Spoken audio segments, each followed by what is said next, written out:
Hi, my name is Beth Beverly, and I'm a state and federally licensed taxidermist. And that's my business card right there, Rosie the Riveter. We can do it.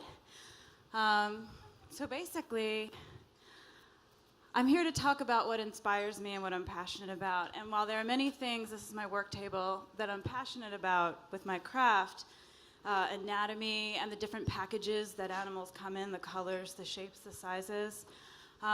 What drives me is the stories behind these animals that make their way into my studio. This is Pumpkin. He's a pet preservation project I did back in last year, actually. And every animal has a story, and people trust me to be the steward of their keepsakes. And that's an honor that I don't take lightly. And we all have these things, these touchstones, these treasures that we hold on to that are a portal that give us access to a special moment in time and the emotion that marked that moment. And while they all have stories that start at one point, when they reach my studio, these cats, these dogs, these parrots, gerbils, snakes, hamsters, dogs, their story combines with mine. It becomes our story. This is Elkie. She's the rat terrier who belonged to a family in Philadelphia. The matriarch procured my number when Elkie passed away, and she said, "Hi, my name's Jen. My dog died. Can you do something with it?" And do something I did. And this is by no stretch of the imagination my best work, but it was decent enough and unique enough to nab me best in show at a competition in New York. It got our picture in the New York Times and the Wall Street Journal. And so Elkie comes home to Philadelphia victorious and triumphant, and her family has this story to tell about her that keeps her legacy going and her memory less finite.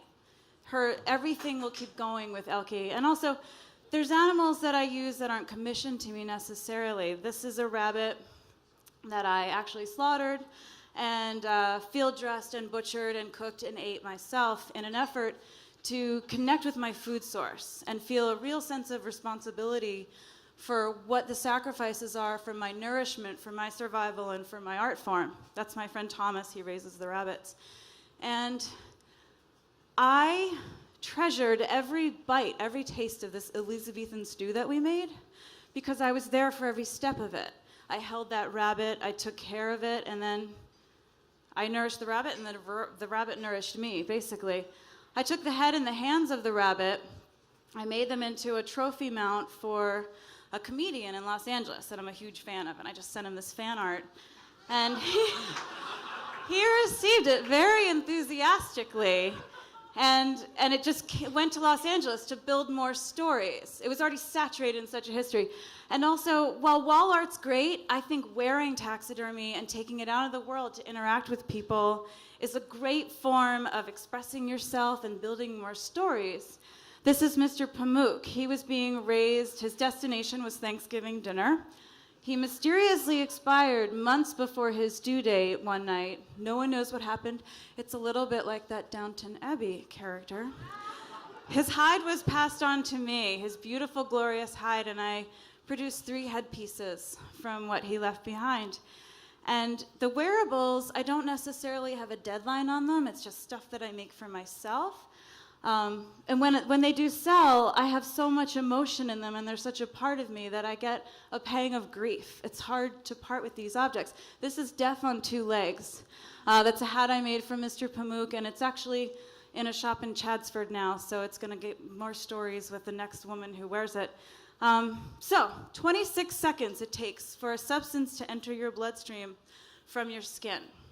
I don't know if this is true, but I read it somewhere, and we're all sponges and we absorb each other's energies. So keeping that in mind, this is Tyrone. Tyrone is a project, another pet preservation that I did recently. He has a comical feature, it's his huge ass. And his humans wanted to embrace that ass, and it was comical and joyous to them and a source of pride. It's a source of long hours for the taxidermist who has to scrape all that fat out of the hide. It's a lot of work. So this late night that I was working on Tyrone and skinning him and fleshing and scraping, that's Tyrone and the finished product. I should have gotten the ass picture, I'm sorry. My hands were covered in his lard, basically, and it occurred to me These oils are seeping into my skin. They will eventually work their way into my bloodstream. For this moment, Tyrone and I are literally one, and our story is joined, and that's the way it begins. And that's how I approach all my projects. So thank you.